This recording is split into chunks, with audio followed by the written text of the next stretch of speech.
téléspectateurs, eh bien bonjour ou bonsoir en fonction de là où vous vous situez. En tout cas, bienvenue sur votre chaîne Espoir TV, car le meilleur reste à venir et car le meilleur est déjà présent.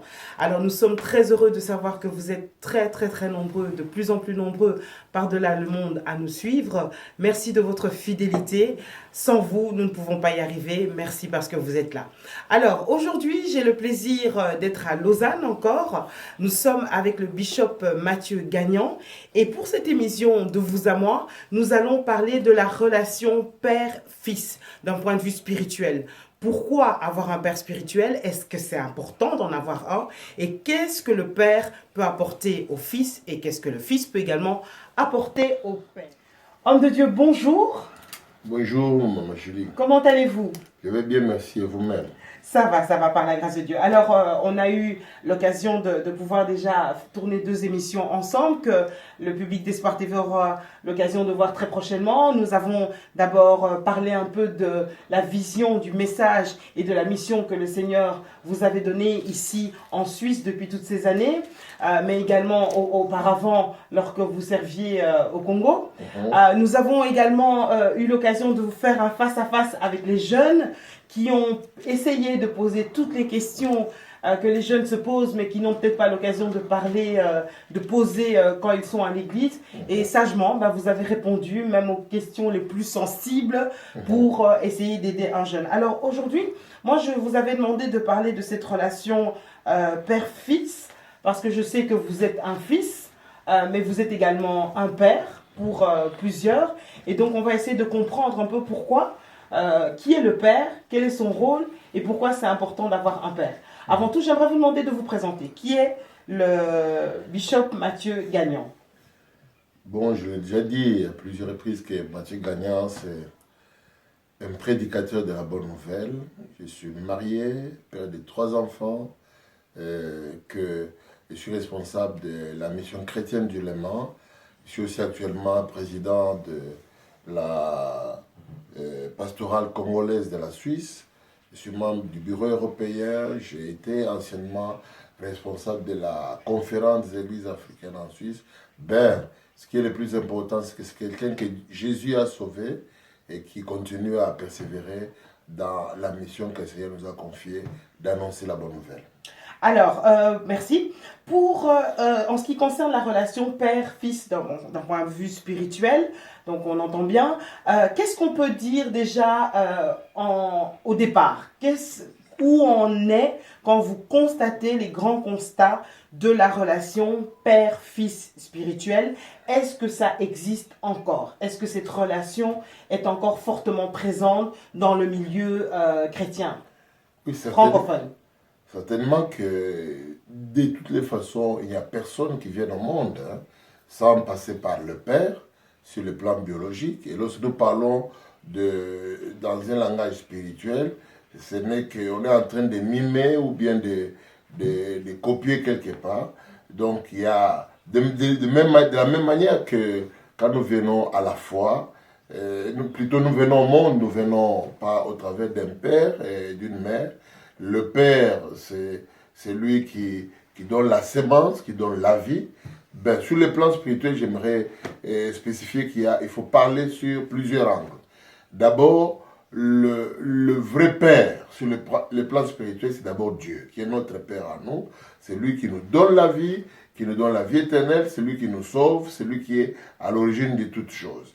Et ensuite, il faut parler de père, de père par rapport à la foi. C'est lui, au fait, qui vous amène à la foi, qu'on peut appeler père spirituel. Maintenant, si je comprends bien votre questionnement, c'est surtout par rapport au père spirituel dans le sens du ministère.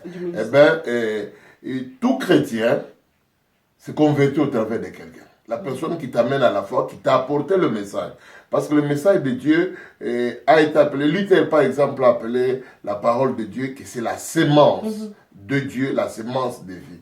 Donc celui qui amène la sémence, qui produit la vie éternelle et la nouvelle naissance, c'est celui qui est le père spirituel. C'est celui aussi qui vous encadre par rapport à la foi et qui vous fait élever, parce que le rôle du père, c'est pas seulement de faire des enfants. Ceux qui font des enfants, qui les abandonnent, ce sont des engendreurs. En fait, ça c'est lui qui vous quelqu'un peut vous engendrer, mais ne pas être père. C'est pourquoi Joseph, le père, nourricier de Jésus, a été connu comme étant son père. Il n'a pas donné la semence, mais il a pris ce travail, ce rôle. Beaucoup de pasteurs aussi le font. Il représente le père spirituel. Maintenant, il faut aller plus loin. Pour ceux qui sont déjà dans le ministère, on parle du père dans le ministère. On va revenir. Quand on parle de constat aujourd'hui, donc en 2017, qu'est-ce qu'on peut dire par rapport à cette relation? Quand vous voyez un peu l'évolution, les années que vous avez passées dans le ministère, qu'est-ce que vous constatez par rapport à cette relation père-fils? Au niveau des églises, là, je pense que la relation elle est confirmée. Hein. Donc, la plupart des chrétiens appellent leur pasteur, avec raison d'ailleurs, que papa, c'est pas juste un terme qu'on utilise. Ils reconnaissent en eux le père. Hier, nous étions, en tout cas, lorsqu'on était avec les jeunes, une des jeunes a posé la question, a dit, j'étais pas seulement touché, mais affecté par ce qu'elle a dit. Elle a dit que j'aime beaucoup mon passé, je veux lui poser des questions, parce que je le considère d'ailleurs comme mon père. Donc, vous voyez que le père spirituel, c'est celui qui amène cette semence. Mais sur le plan du ministère, il y a beaucoup de difficultés. Pour quelles raisons? D'un côté, il y a beaucoup de pères qui ne savent pas encadrer vraiment les enfants. Ce sont peut-être des géniteurs, mais ils ne sont pas des pères. C'est pourquoi ils n'ont pas eu la capacité, la possibilité d'éduquer, d'élever les enfants. Parce que le rôle du père, c'est d'amener un enfant, que ce soit dans le monde physique ou bien physiologique, ou bien sur le plan spirituel. Le rôle du père n'est pas seulement d'être géniteur, c'est-à-dire de déposer la semence et d'avoir un enfant. Non, le rôle du père, c'est de préparer l'enfant jusqu'à ce qu'il devienne non seulement un enfant, qu'il devienne fils. Et le fils, c'est un autre père. Il est un autre lui-même. En fait, nous devons tout faire pour que nos enfants, sur le plan de la vie chrétienne, sur le plan aussi de l'œuvre de Dieu, qu'ils arrivent à l'âge où ils sont fils, c'est-à-dire ils sont responsables d'eux-mêmes, ils sont capables eux aussi de communiquer la même vie, mais ils sont capables eux aussi de se multiplier. Alors, en tant que papa, donc papa biologique, je vais dire, et pasteur, est-ce qu'on est d'office le père spirituel de ses enfants biologiques, ou on peut envisager que nos enfants biologiques aient un autre père spirituel? Bon, et puis ensuite père du ministère. Tant que je suis encore en vie, en tout cas ceux qui sont mes enfants spirituels, mes enfants biologiques, ils sont nés, malheureusement pour eux. Ils sont nés là, elles sont nées là-dedans, c'est des filles que j'ai, elles sont nées là-dedans, ils ont grandi avec ça. Donc je suis parfois surpris de les voir servir, mais je comprends bien que tout ce que j'avais, j'ai pu déposer en elles. Et de l'autre côté, je me dis, si un jour, conformément à l'orientation de Dieu par rapport à leur vie, si un jour le Seigneur permet, si elles sont dans d'autres contrées loin de moi, elles peuvent être adoptées par un autre père qui les conduise, que ce soit sur le plan spirituel ou sur le plan du ministère. Elles ne sont pas appelées à vivre avec moi toute leur vie. Vous savez que le bonheur d'un vrai père, c'est lorsque les enfants deviennent matures et qu'ils sont capables vraiment de vivre leur propre vie dans le plan de Dieu. Alors, quelles sont les qualités que doit avoir un père?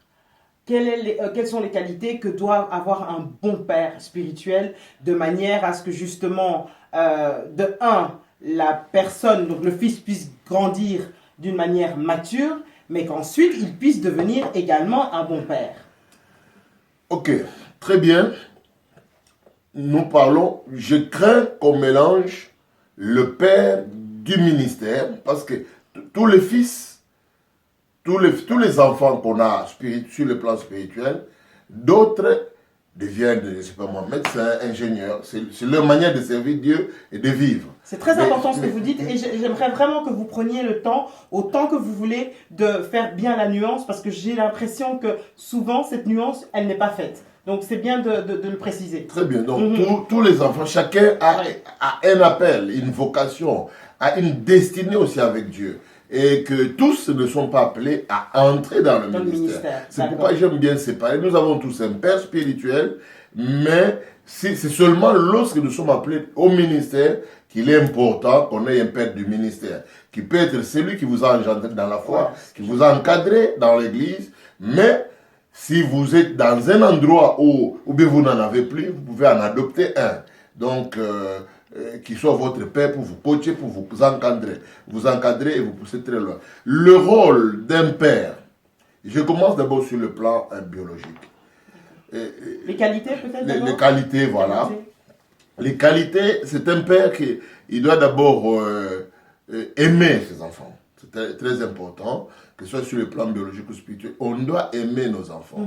Pourquoi? Parce que Dieu est un Dieu de prééminence. Et il nous a placés dans une position où il faut que, vous savez, les enfants, ce sont des êtres humains.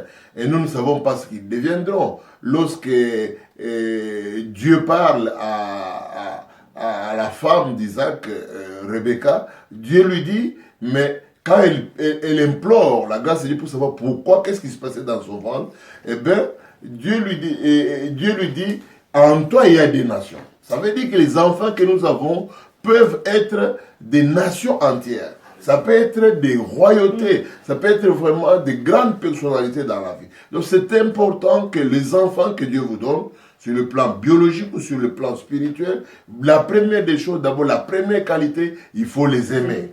Il faut savoir aussi que il faut être aimant, il faut savoir que vous êtes leur premier modèle. Parce que l'enfant, en fait, qu'est-ce qui se passe avec les yeux? Vous savez, si vous prenez un enfant, vous le placez parmi les chiens, il apprendra bien à aboyer. Si vous le placez avec les singes, il apprendra à vivre comme les singes. Pourquoi Dieu a-t-il permis que les pères soient là? C'est pour que l'homme ou bien la femme qui vient de naître, qui est encore peut-être en miniature, mais commence à apprendre tous les signaux de la vie, tous les mouvements de la vie, le langage même qu'il faut avoir. Tout ça s'apprend nécessairement au travers des parents. L'enfant apprend à parler au travers des parents. Donc le parent doit être un bon modèle parce que tout ce que vous êtes en train de faire, eh bien, vos enfants les reproduiront d'une manière ou d'une autre. Alors, est-ce qu'on peut d'office parler de père et de mère alors? Ou de mère? Oui. Père ou mère spirituelle? Père ou mère du ministère? Oui.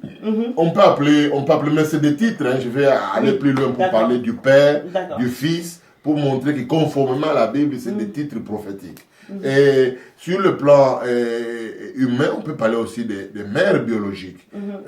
Il se peut que celui qui vous a amené à la foi, ce soit une femme. Celui qui est votre pasteur. En tout cas, on n'est plus dans le temps où on rejette le ministère de la femme. Celui qui est votre pasteur peut être aussi une femme. Elle est votre mère spirituelle.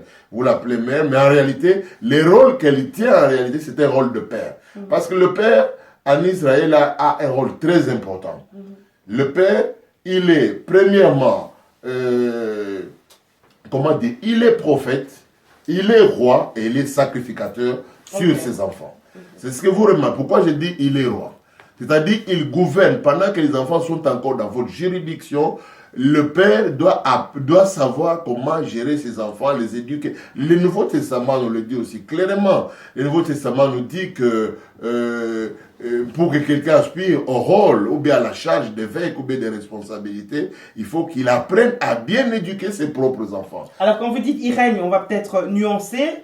Il règne dans quel sens? Est-ce que c'est une dictature où il impose les choses ou bien où les enfants ont quand même un certain épanouissement parce qu'ils ont une certaine liberté? De toutes les façons, l'expression régner n'a jamais été liée à la dictature.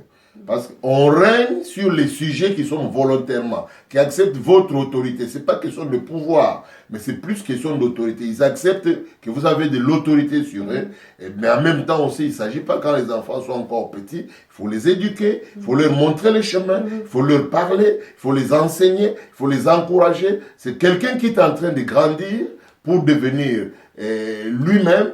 Eh bien, il faut vraiment un entourage très important. C'est pourquoi je parle de régner. Mais le père, quand il règne aussi, c'est-à-dire, il doit gouverner dans sa maison, il doit gouverner sur ses enfants. Il ne faut pas rapidement, même pour un homme de Dieu, bien que aller chercher à gouverner, diriger les autres, Alors que dans sa propre maison, vous n'avez pas eu la possibilité ni la volonté d'éduquer ou bien d'encadrer, de diriger ses propres enfants. La Bible dit qu'on ne peut pas les diriger, la maison de Dieu, si on n'apprend pas à diriger chez soi-même.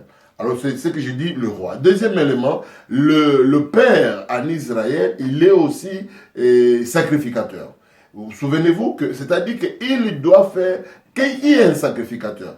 Un sacrificateur, normalement, c'est un intermédiaire entre Dieu et les hommes. Il doit prendre les causes des hommes pour les présenter devant le Père, devant Dieu, et il doit prendre aussi parfois les directives de Dieu, ce qui fait déjà partie du ministère prophétique, pour les communiquer aux enfants. Alors, le père doit faire ce rôle-là. Il doit être le premier intercesseur de sa famille. Il doit être celui qui encadre vraiment sa famille sur le plan spirituel. Et c'est ce que, par exemple, vous trouvez Job. Job, il est dit de ce personnage qu'il était, d'abord, il régnait, c'était un grand personnage, mais vous remarquez que Job, dans son travail, qu'est-ce qu'il fait? Il va faire des sacrifices, des offrandes devant le Seigneur. Il dit, il fait pour ses enfants. Il n'a pas vu ses enfants faire quelque chose de mal, mais il s'est dit, mais si jamais mes enfants même tombaient dans une faute ou bien péché, je voudrais bien que Dieu leur accorde la grâce. Donc il porte dans son cœur, jour et nuit, sur son cœur, il porte ses enfants dans la prière. Voilà un vrai père. La plupart du temps, peut-être je voudrais parler à tous les parents qui sont chrétiens ou bien croyants. Et ce qui est étonnant aujourd'hui, c'est que beaucoup de parents ne prennent pas le temps de s'occuper spirituellement de leurs enfants. Ils ne prient pas pour leurs enfants, ils les laissent faire tout ce qu'ils veulent, du n'importe quoi. Et quand ils sont tout petits, ou bien ils les laissent être éduqués par la télévision, par Internet, ou bien par tout ce qu'ils peuvent rencontrer dans la rue. Mais le problème, c'est lequel? C'est que lorsque les enfants grandissent, ils vont reproduire ce qu'ils ont reçu. Ce qu'ils ont reçu comme semence, comme nourriture, c'est ce qu'ils vont reproduire. Ainsi, vous n'aurez pas accompli votre tâche devant Dieu, qui est la tâche d'être aussi un sacrificateur pour les enfants, pour leur montrer le chemin de Dieu, pour leur montrer la parole de Dieu. Alors, le père, par rapport à le père spirituel, est aussi à ce rôle-là. Il doit porter un berger, un pasteur, je ne sais pas moi, un guide, un leader spirituel. C'est celui qui porte d'abord ses enfants. Ils peuvent avoir des failles, ils peuvent avoir des infirmités, ils peuvent avoir des difficultés, mais c'est vos enfants à vous. Personne d'autre ne les éduquera à votre place. Personne d'autre ne les formera à votre place. Personne d'autre ne les enseignera à votre place. N'allez pas dire, bon, moi je n'ai pas reçu des enfants qui aiment la prière. C'est vous qui devez les conduire vers la prière. Ne dites pas, mes enfants ne sont pas très charismatiques. C'est à vous de leur enseigner comment découvrir les dons de Dieu qui sont en eux. Ne dites pas, mes enfants ne marchent pas dans l'église, on a tel frère, telle soeur, ils ne marchent pas dans la sainteté. Non, c'est votre rôle à vous de les préparer à la vie de la sanctification. Donc être responsable. Vous êtes non seulement responsable, mais j'insiste sur le terme, vous êtes sacrificateur. Parce que vous prenez la cause de ces enfants-là, vous les portez, les sacrificateurs portent Israël sur son cœur. Et vous savez bien que les anciens sacrificateurs, ils avaient en tout cas une sorte d'habit sur le cœur, et ils avaient les 12 pierres qui symbolisaient Israël. Ça veut dire que sur leur cœur, ils portaient la charge d'Israël. Donc, c'est important qu'un bon père spirituel, il doit aussi en lui porter sur son cœur la vie de ses enfants, la responsabilité primordialement sur le plan spirituel. Tu ne vas pas leur donner la nourriture parce que le père doit veiller à la nutrition de ses enfants. Ça ne sera pas autre chose que la parole de Dieu. C'est vous qui devez savoir quel enseignement donner pour qu'ils soient des bons chrétiens, qu'ils soient vraiment dignes d'être enfants de Dieu, dignes de l'élection que Dieu nous a donnée. Mais au-delà de ce que vous êtes en train de faire, c'est vous aussi qui les portez dans la prière pour que le Seigneur fasse de ce que Dieu veut qu'il fasse. Alors, on déplore souvent, malheureusement, enfin pas souvent, je voudrais peut-être clôturer en disant que le troisième rôle du Père, c'est d'être aussi un prophète. Vous regardez par exemple, le prophète c'est qui? Le prophète c'est celui qui parle sur les enfants, qui parle sur le peuple. Regardez en Israël, il annonce le ainsi dit le Seigneur. Et ces paroles sont des paroles qui s'accomplissent nécessairement. Regardez très bien lorsque Isaac veut mourir. Isaac dit, bon, je m'en vais peut-être bientôt mourir, mais il appelle son fils aîné. Il lui dit, à partir d'aujourd'hui, toi mon fils aîné, moi je vais mourir, mais il faut que je te bénisse. Le père a une bénédiction prophétique sur sa famille, sur ses enfants. Et ce qu'il déclare, c'est pourquoi avec nos enfants, ne les voyons pas seulement tels qu'ils sont. Cherchons quelle est la pensée de Dieu sur leur propre vie.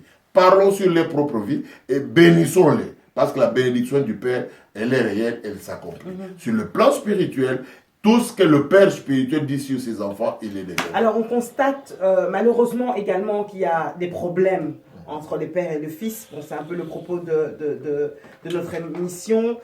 Comment va la relation père-fils? La première chose qu'on constate, c'est qu'au niveau des enfants de serviteurs ou de servantes, il y a souvent des soucis. À quoi c'est dû? Est-ce que c'est un problème justement du père? Bon, moi je vais y répondre d'une manière simple. C'est que, c'est par rapport à ceux qui sont dans le ministère. Je pense que nous avions mal compris la relation, ou bien la manière de hiérarchiser nos relations par rapport à Dieu, par rapport à l'Église, par rapport à l'œuvre, par rapport à notre famille. Et de manière générale, beaucoup, pour ceux qui sont dans le ministère, des pasteurs, prophètes, que sais-je encore, ils pensent que dire que Dieu a la première place dans ma vie signifie seulement le fait de prêcher et d'aller vers les autres. Bien des fois, nous avons négligé ou abandonné nos propres familles. Et ce qui fait pas seulement les enfants, parfois les femmes aussi. Ce qui fait que je suis encadreur de plusieurs pasteurs. Et généralement, il y a des difficultés quand je parle avec plusieurs épouses de pasteurs ou bien de prédicateurs. Il y a ce problème-là. C'est le fait que souvent on a priorisé la mission ou bien l'œuvre de Dieu par rapport à nos enfants, par rapport à nos épouses. Alors je pense qu'il y a de l'équilibre à amener. Je ne dis pas que nos épouses, nos enfants deviennent un handicap par rapport à la mission que le Seigneur nous a confiée, mais je pense qu'ils font partie aussi de cette mission-là. Il faut non seulement les y intégrer, mais il faut aussi les considérer. Il faut prendre du temps aussi pour les enfants. Beaucoup de pasteurs, je pense qu'ils prêchent bien à la chair, mais ils prêchent moins bien à leurs enfants. Ils ne prennent pas, je dis, une relation père-fils est importante s'il y a la communion. C'est comme avec Dieu. Ce qui est important avec Dieu, ce n'est pas de dire je suis un enfant de Dieu. C'est de garder la communion avec Dieu, quelles que soient les circonstances. Et la communication. La communication, voilà. Quand on parle de communion, on parle aussi de communication. Donc, il est important aussi qu'on garde une communion et une communication avec nos enfants. Vous savez, par exemple, les enfants de ceux qui sont pasteurs, ils sont tombés là-dedans. Ils n'ont rien demandé. Ben, ils sont des enfants d'un pasteur. Ils doivent écouter les prédications, ils doivent aller au culte. Parfois, ça les intéresse. Comment faire justement pour que nos familles, la famille puisse adhérer à la vision que Dieu donne? Faire adhérer ça à son épouse, faire adhérer ses enfants à la vision, les inclure dans la vision. Je pense qu'il faut prendre du temps par rapport à ce que nous avons appelé la communication. Vous savez, quand il y a communion, les gens se connaissent. Ils connaissent ce qu'ils pensent les uns les autres, dans le dialogue et tout le reste. Moi, ce qui m'a aidé personnellement, ça fait plus de 18 ans, et nous avions reçu ici l'archibishop Moutiébélé, qui est votre père spirituel. Quand il est venu, je lui ai demandé, mais qu'est-ce qui a fait le travail de votre ministère avec vos enfants? Il m'a dit que depuis plusieurs années, il y a un culte de famille chez lui à la maison. En dehors du culte et de l'œuvre de Dieu que nous faisons, il a un culte de famille.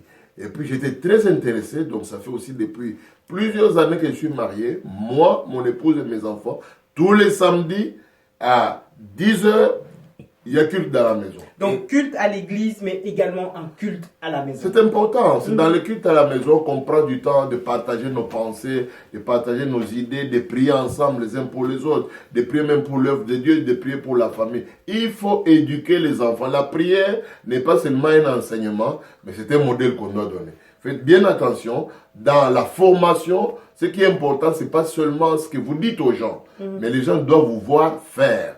Ce qui fait problème, c'est qu'on ne voit pas beaucoup faire. Donc si le père prend le temps avec son épouse, avec ses enfants, dans la prière, qu'ils étudient la Bible ensemble, qu'ils les laissent aussi eux-mêmes s'exprimer par rapport à ce qu'ils comprennent, qu'ils discutent avec eux, je pense que petit à petit, au travers de ces moyens-là, il y a une possibilité de communiquer la vision. C'est-à-dire que ce soit l'épouse, que ce soit les enfants, ils savent déjà que voilà l'appel de notre Père, voilà le travail qu'il fait, et voilà comment on doit se comporter, voilà comment on peut apporter notre appui par rapport à cela. En même temps aussi, nous les enseignons comme tous les chrétiens, pour leur montrer aussi qu'ils sont chrétiens, ils ont un appel de Dieu, ils ont une vocation particulière dans la vie, mais aussi par rapport à l'œuvre de Dieu, et qu'ils doivent se mettre aussi dans cette vocation-là. Même s'ils ne sont pas pasteurs, c'est pas grave, mais au moins qu'ils servent Dieu, eh bien, alléluia, au ciel, ils seront récompensés. Alors, on va clore ce chapitre-là par... il y a sûrement des fils de serviteurs ou des filles de serviteurs qui nous suivent et qui se disent, mais c'est pas facile de pouvoir avoir cette relation parce que, bon, mon père est souvent, comme vous avez dit, occupé et il est très difficile de pouvoir avoir la relation avec le papa. Deuxième chose, il faudrait que le Dieu du papa devienne le Dieu du fils. Donc la relation personnelle. Qu'est-ce que vous pourriez dire pour encourager ces enfants qui vivent peut-être cette responsabilité d'être fils de pasteur, de serviteur difficilement? D'abord, c'est important ce que vous avez dit. Le Dieu du Père doit être le Dieu du Fils. Et Dieu, c'est ce qu'il aime, c'est tout ce qu'il cherche. Vous regarderez qu'en ce qui concerne j'ai développé une pensée pour dire comment entrer dans sa destinée prophétique.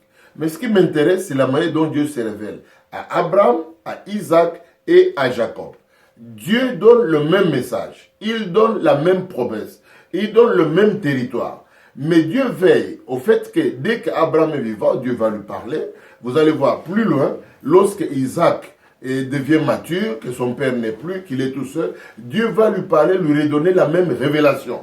Et même aussi à Jacob, parce que bon, malheureusement, ce n'était pas Ésaü qui était dans la destinée prophétique, et c'était Jacob qui avait reçu la bénédiction. Dieu va faire que la même bénédiction, la même parole, soit donnée, la même promesse soit donnée aussi à Jacob. Mais il est important que Dieu, un des principes, c'est qu'il faut avoir reçu la révélation personnelle de Dieu dans votre vie. Sur le plan spirituel, c'est important. Il ne faudrait pas seulement qu'on parle du Dieu de mon papa, mais il faut que le Dieu de mon père devienne mon Dieu aussi. Parce qu'il a été le Dieu de mon père pour qu'il devienne mon Dieu et celui de mes enfants. Alors, si je veux dire un mot à tous les enfants qui sont nés comme ça, fils ou bien filles des pasteurs ou bien des serviteurs de Dieu, j'aimerais vous dire que dans la vie, il y a des choses que nous choisissons, il y a des choses que nous ne choisissons pas. Les choses que nous ne choisissons pas peuvent être en bénédiction pour nous lorsque nous comprenons comment nous devons les assumer. Par exemple, je suis né un garçon, je n'ai pas choisi. Peut-être dans ma pensée, je voulais être né une fille, mais Dieu, le Créateur, a choisi que je sois un homme. Je dois assumer le fait que je suis un garçon et je dois faire ce qui va avec. Quand vous êtes une fille, même chose. Vous devez assumer le fait que vous êtes une femme, que vous devez apprendre peut-être à vous maquiller, moi je ne sais pas moi, vous devez apprendre comment parler, comment être réservé, des choses comme cela. Donc sur le plan spirituel aussi c'est la même chose. Quand vous naissez dans une famille et que vous découvrez que directement vos parents sont dans l'œuvre de Dieu, la première des choses d'abord, prenez le temps de comprendre qu'est-ce qui s'est passé avec vos parents pour qu'ils deviennent pasteurs ou autre chose. Posez-leur des questions. Quand vous êtes encore plus jeune, posez-leur des questions pour comprendre qu'est-ce qui s'est passé. Ça veut dire quoi être appelé? Ça veut dire quoi être serviteur de Dieu? Ça veut dire quoi être chrétien? Papa, pourquoi nous, tous les dimanches, ou bien certains jours, on doit aller à l'église? Quelle est la raison? De cette manière-là, vous découvrirez déjà que vos pères font cela parce qu'ils croient en Dieu. Ils ont découvert le Dieu créateur du ciel et de la terre qui s'est révélé à nous par Jésus-Christ, son Fils. Quand vous découvrez qui est maintenant Dieu et comment vient-il nous sauver, vous-même aussi, vous allez par la foi adhérer à ces messages-là. Ensuite, il faut poser la question sur le ministère. Ça veut dire quoi le ministère? Ça veut dire quoi être consacré? Quel est le rôle de celui qui est consacré? Quelle est sa charge, sa responsabilité? Comment doit-il vivre? Et comment doit être sa maison? De cette manière-là aussi, vous allez commencer à apprendre, à comprendre. En tout cas, Dieu ne fait rien par hasard. vous avez vu qu'il a béni Abraham prophétiquement et la même bénédiction est descendue sur Isaac. Je pense profondément que quand Dieu appelle un homme, il l'appelle avec toute sa famille. C'est pourquoi les hommes de la Bible ont dit, moi et ma maison, nous servirons l'Éternel. Donc c'est important, le Père a ce rôle-là de vous entraîner, mais vous aussi, vous avez le devoir de comprendre, de ne pas seulement être entraîné, poussé, mais de comprendre ce qui se passe. Mais en tout cas, je vous garantis, c'est pour votre bénédiction.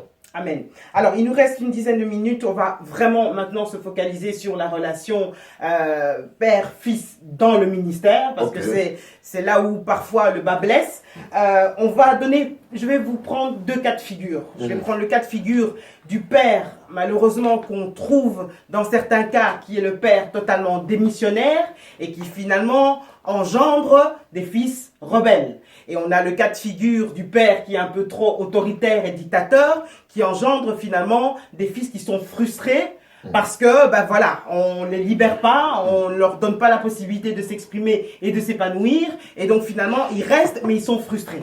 Alors, on a le fils prodigue qui part à un moment donné et on a le fils aîné qui est là, mais qui est frustré.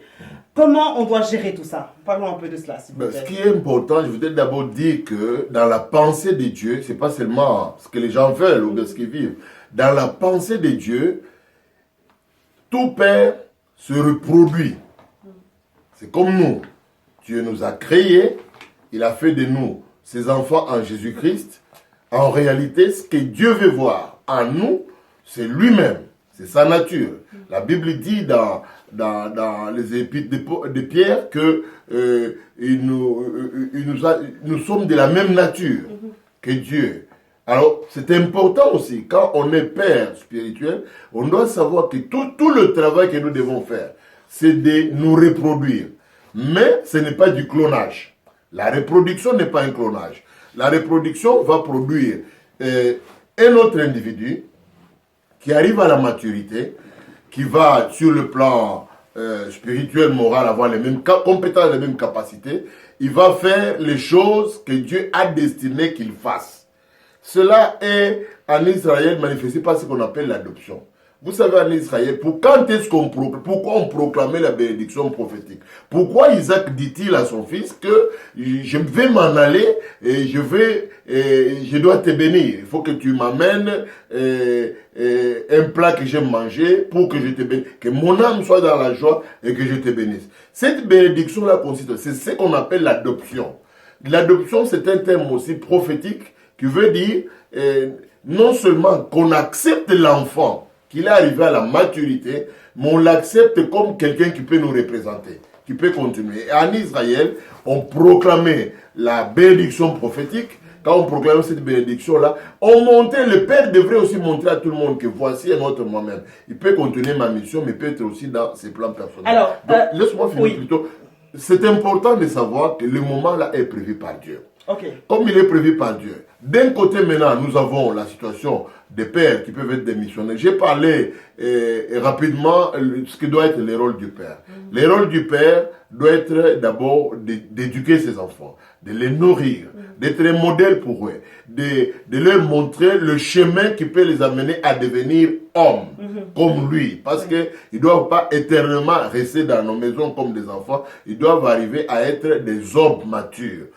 C'est de cette façon-là aussi que sur le plan spirituel, dans l'église, tout le monde a un service à rendre à Dieu, mais on détecte par rapport au ministère qu'il y a certains de nos enfants qui ont l'appel au ministère.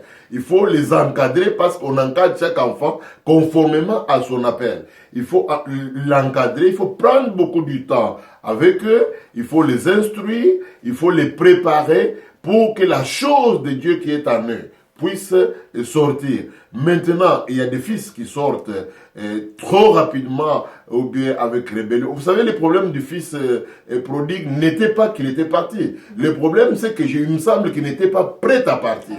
Mais il s'est précipité de partir.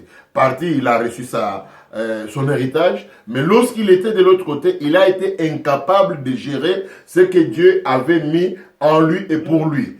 de cette manière-là, il a dissipé sa richesse avec les prostituées et il a vu que rapidement il a tout perdu, il n'était pas bien préparé, il ne savait pas se défendre, il se débrouiller. Fin de compte, heureusement que le père a été là pour l'accueillir de nouveau. Il faut partir quand? Il faut partir quand on a le sentiment, la conviction que c'est le temps qu'on doit partir, ou on doit partir quand le père a la conviction que c'est le moment où il faut que vous partiez. Vous savez, dans cette affaire-là, ce qui est le plus intéressant, ce n'est pas jouer sur ses sentiments. Quand on commence l'œuvre de Dieu dans le ministère, de manière générale, on ambitionne beaucoup de choses, ce qui n'est pas mauvais. Moi, je ne refuse pas que les gens ambitionnent d'être apôtre, d'être bishop, d'être, je ne sais pas moi, tout ce que vous voulez. L'ambition fait partie de la nature humaine. Quand nous étions jeunes dans la foi, j'ai vu des gens prêcher, je les ai enviés peut-être, je voulais faire comme eux, je l'ai ressenti, mais comme c'était l'appel de Dieu pour moi, ben, je suis entré là-dedans aujourd'hui. Le problème, c'est qu'il faut vraiment être à l'écoute. C'est le père qui est habilité à savoir si son fils est mature pour se marier, pour commencer une vie personnelle ou pas. C'est important que le fils soit à l'écoute. Il peut à un certain moment commencer à discerner que j'ai un appel au ministère, mais il est important d'attendre qu'il parte avec la bénédiction du père. Et le père aussi ne doit pas être celui qui refuse aux enfants. Et pour cela, vous savez, vous ne pouvez pas devenir vous-même père si vous n'avez jamais été fils. Il faut accepter cette discipline-là, des soumissions dans l'œuvre et dans le ministère. On ne peut pas vous donner une grande responsabilité pour gérer les gens en dehors, loin de nous, alors que quand vous êtes proche de nous, vous n'êtes capable de rien gérer. Donc il est très difficile pour un fils de bien évoluer, de bien comment diriger et de pouvoir avoir son ministère s'il n'est pas parti avec la bénédiction de son père. De toutes les façons, ça vous arrivera quelque part. Le principe de bénédiction de nos parents est un principe que Dieu a placé dans l'humanité, que la Bible nous enseigne. Vous êtes africain, vous savez que si vos parents disent de bonnes choses sur votre vie, vous réussirez. C'est une autorité que Dieu leur a donnée, un pouvoir que Dieu leur a donné, un rôle et une fonction. Si les enfants ne partent pas avec la bénédiction du Père, oui, ils pourront toujours peut-être réussir, peut-être avoir des succès pendant ce temps, ça les rattrapera. Un jour, d'abord, ils vivront cela. Deuxièmement, Dieu est un Dieu qui fonctionne par communication. Vous voyez, quand Paul dit, j'irai bientôt chez vous pour vous communiquer quelques dons. Même certains dons, certaines capacités se communiquent au travers des gens que Dieu a déjà mandatés. Maintenant, il ne faut pas aller en inventer un qui sont de loin. Vous savez, on dit à bon mentir celui qui vient de loin. Beaucoup de gens aiment rencontrer un homme qui vient de très loin pour lui dire, tu es mon père, vraiment. Et tout. Mais le papa qui a pris du temps avec vous, qui vous a formé, qui vous a engendré dans la foi, qui a passé des nuits de prière avec vous, qui vous a même fait découvrir les dons qui sont en vous. Il est important. Il est important pour vous couvrir. Il est une protection pour vous. Et il est le seul habilité à vous transmettre une bénédiction pour votre ministère. Alors, il y en a qui disent, voilà, moi j'avais mon père en Afrique. Maintenant, je suis en Suisse. Je continue à donner ma dîme à mon père qui est en Afrique. Bon. Et pas à l'église où je suis en Suisse. Je pense d'abord que ça, on revient sur la question de père spirituel. Je pense que ce n'est pas juste. Au fait, la dîme, on ne la donne pas seulement à son père. La dîme, on la donne aussi à la maison de Dieu, qui est appelée la maison du trésor. Donc, tout croyant est habilité, appelé à donner sa dîme là où il est nourri spirituellement. Et la nourriture n'est pas seulement les prédications qu'on vous donne. Il y a aussi une couverture spirituelle. Il y a aussi des choses qui dépassent ce que nous voyons avec nos yeux. Donc, quand vous avez été peut-être en Afrique ou dans un autre pays, quand vous vous déplacez, si aujourd'hui moi je suis chrétien, que Dieu m'envoie par exemple étudier ou bien travailler en Russie, eh bien, si j'adhère à une église, le pasteur devient mon père spirituel, c'est lui qui va prendre soin spirituel de moi et c'est à lui et dans l'église que je dois donner la dîme. Alors, mon père spirituel dit A, mon père du ministère dit B. J'écoute qui? Bon. Je vous pose toutes ces questions pratiques parce que je pense que c'est vraiment, il nous reste quelques minutes, mais c'est vraiment le souci actuellement. Et les gens, parfois, se disent, voilà, c'est compliqué. Alors, mon père spirituel dit A, mon père spirituel dit B. Finalement, deuxième question, je ne veux plus aller à l'église parce que j'ai été déçu. Je suis un pasteur sur Internet. Est-ce qu'il peut devenir mon père spirituel? Je pense, moi, que Internet est un média qui aide pour la transmission de l'évangile, mais Internet amènera beaucoup d'erreurs à beaucoup de gens. Je ne peux pas être chrétien avec un pasteur sur Internet. Vous savez, il y a beaucoup de commerce qui se fait maintenant dans les milieux évangéliques. Hein. Nous avons critiqué les catholiques, mais il y a beaucoup du commerce qui se tient aujourd'hui dans nos milieux charismatiques et évangéliques. Où vous voyez les gens donner les messages, non pas parce que Dieu les a donnés, mais des messages qui font succès dans les cœurs des gens, parce qu'ils savent qu'il y a un retour qui viendra quelque part. Je pense personnellement, on peut suivre des enseignements sur Internet, mais le plus important, un chrétien est appelé à vivre dans une assemblée locale, dans une église. Lorsque vous lisez le Nouveau Testament, sur le 100% lorsqu'on parle de l'église, il y a à peu près 80% ou 85%, on parle de l'église, de l'assemblée locale.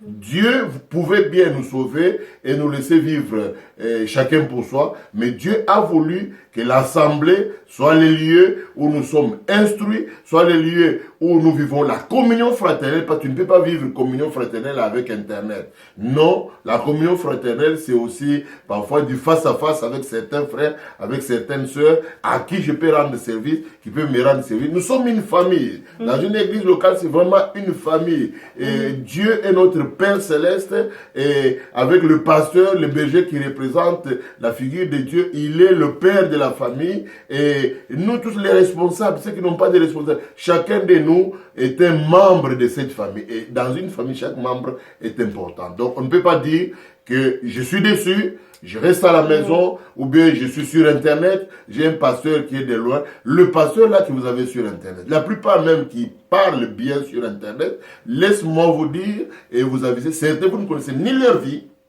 vous ne connaissez ni leur comportement, parce qu'au travers de la bénédiction, de la prière, de l'enseignement que l'on donne, c'est pas seulement la prière, mais c'est toute une vie. À supposer que ces messieurs-là soient féticheurs, bon, je n'accuse pas maintenant, je donne aussi des messages sur Internet. À supposer que ces messieurs-là soient féticheurs, qu'ils soient un impudique, malgré tout ce qu'il dit, tout ce qu'il parle sur Internet, mais dans son comportement, l'esprit qui est derrière son message, la vie qui est derrière ce message, c'est cette vie-là qui va vous atteindre. Et il n'y a pas de bénédiction à ça. Je pense que chaque chrétien doit être dans une assemblée, avoir un pasteur. Quel que soit le pasteur que Dieu vous donnera, eh bien, c'est celui-là qui vous conduira vers votre bonheur. Je pense qu'on va faire une deuxième émission parce qu'il y a beaucoup de choses à dire. L'abus de pouvoir du père spirituel, du père du ministère. Il y a des jeunes filles, par exemple, qui subissent des abus, mais qui ne disent rien parce que voilà, ils se disent on est sous l'autorité. Je pense qu'on aura le temps d'aborder ça dans une prochaine émission. Pour répondre à la première question, donc le père spirituel dit A et puis le père du ministère dit B. Et puis je vais vous demander de clôturer, donc de tirer la conclusion avec tout ce qu'on a dit aujourd'hui. Moi, je pense qu'un conseil à donner, si moi je suis chrétien et que je me déplace de là où je me suis converti, donc je quitte un peu la maison paternelle. Et, vous savez, les pasteurs, les bergers, ils représentent Dieu. Le seul d'ailleurs qui est appelé dans le Nouveau Testament comme étant pasteur, berger, c'est Jésus, personne d'autre. Donc le souverain pasteur, le souverain papa, c'est le Seigneur. Maintenant, si je me déplace, la première des choses, il faut que je me... Dans l'ancien temps, on circulait avec une lettre de recommandation. La lettre de recommandation dit quoi? Voilà, nous avons reçu, et nous vous recommandons notre frère Mathieu Gagnan. Il a été fidèle. Quand je suis venu en Suisse, j'ai amené ça. Voilà, il était fidèle, il communiait à la Sainte Seine, il avait ça comme comportement. C'est un frère, ou bien peut-être qu'il a des difficultés, aidez-les dans tel sens, dans tel sens. C'est pas un péché qu'il y ait un contact. Aujourd'hui, nous avons Internet et tout le reste, c'est des moyens de communication. Qu'il y ait une communication entre le père adoptif, qui devient votre père spirituel, votre père des ministères, et le père qui vous a engendré dans la foi. Il y a beaucoup de chrétiens qui viennent d'autres églises, mais leurs pasteurs, là d'où ils viennent, mon téléphone m'a dit maintenant, c'était mes enfants, maintenant c'est vos enfants. En réalité, ce ne sont ni leurs enfants, ni mes enfants, ils sont les enfants de Dieu. Mais Dieu nous donne, vous savez, être père, c'est avoir la charge de gérer les enfants. C'est un don. C'est un don qui sont dans votre maison. Donc il est important qu'il y ait cette communication-là. Si maintenant, le père, d'où on vient, il dit une chose, Et le père dont on arrive à dire une autre chose, je pense qu'il y a un désordre. De toutes les façons, malgré les crises et les difficultés, le fidèle est attaché à l'assemblée où il communie et où il rend service à Dieu. Alors, merci beaucoup. En conclusion, j'aimerais en 30 secondes que vous puissiez fortifier un père qui nous regarde et également fortifier un fils qui nous regarde. Je voudrais d'abord dire qu'un père, être un père, c'est un don. C'est une grâce qui nous vient de la part de Dieu. C'est une grande responsabilité, surtout lorsqu'il s'agit de préparer les gens au ministère. Ils ne sont pas faciles, mais sachant qu'ils sont de personnalités, ce sont des ministères, peut-être en potentiel, que Dieu a choisi lui-même. C'est pas nous qui les choisissons, c'est Dieu qui les a choisis. Notre rôle, c'est de souffrir, de les encadrer, de les préparer pour qu'ils deviennent de bons serviteurs et qu'ils entrent dans la mission de Dieu, dans le temps de Dieu et conformément à la volonté de Dieu. S'il y a aussi que vous soyez, si vous êtes alors fils spirituel, c'est important de savoir que vous avez besoin du Père. Lorsque dans une famille, le Père n'existe pas, lorsque vous devenez orphelin, il y a une grande souffrance.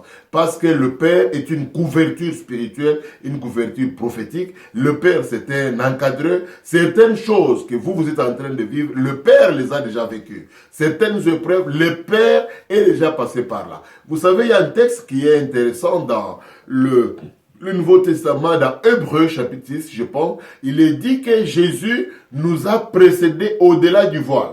C'est-à-dire, aujourd'hui, nous ne connaissons pas encore le ciel. Il y a beaucoup de choses que nous ne voyons pas. Mais le Seigneur nous a précédés. Comment nous vivons avec le Seigneur Jésus? Nous lui faisons confiance. Ce qu'il nous enseigne, ce qu'il nous dit, ce qu'il fait, nous le faisons. Nous le faisons parce que lui, il voit déjà ce que nous n'avons pas encore vu. Alors c'est important. C'est pourquoi il est dit, ne déplacez pas les bornes que les anciens ont placées. Il est important pour vous, si vous êtes seul, si peut-être vous avez des difficultés avec votre père spirituel ou dans le ministère, cherchez-les, réconciliez-vous avec lui. C'est pas un problème. Humiliez-vous même si c'est possible, pourvu qu'il vous bénisse. La bénédiction est importante. Elle vient de Dieu, mais Dieu a choisi qu'elle passe par un homme qui vous a engendré, qui vous a coaché, qui vous encadre dans le ministère. Deuxièmement, si il n'existe plus ou bien s'il est mort, en tout cas, quel que soit votre âge dans le ministère, on a tous besoin d'une couverture et d'une protection. Priez le Seigneur qui vous montre un homme de Dieu qui soit un père, qui soit capable de vous encadrer, de vous aimer, parce que sincèrement, je vous dis que vous n'êtes pas parfait, vous avez les dons de Dieu, vous avez l'appel du Seigneur, mais vous avez des limites. Et vos limites là peuvent être comblées par la présence du Père qui vous encadrera, vous instruira et vous poussera d'aller de l'avant. Que Dieu vous bénisse. C'est un sujet complexe. Nous y reviendrons si le Seigneur le permet. Mais en attendant, fils, sachez que vous ne pouvez pas devenir un bon père si vous n'avez jamais été fils.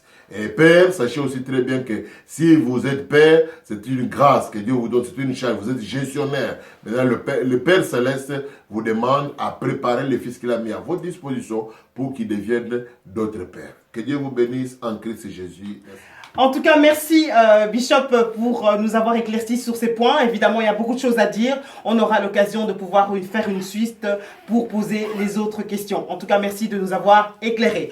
Je suis également très contente de pouvoir dire merci à la production NAS4 TV qui nous reçoit dans son merveilleux studio. En tout cas, j'espère qu'on aura l'occasion de faire d'autres émissions ensemble ici à Lausanne. En attendant, n'oubliez pas que Dieu doit rester notre priorité. On vous retrouve très bientôt sur votre chaîne Espoir TV, car le meilleur reste à venir et il est déjà présent dans nos vies. Bye bye.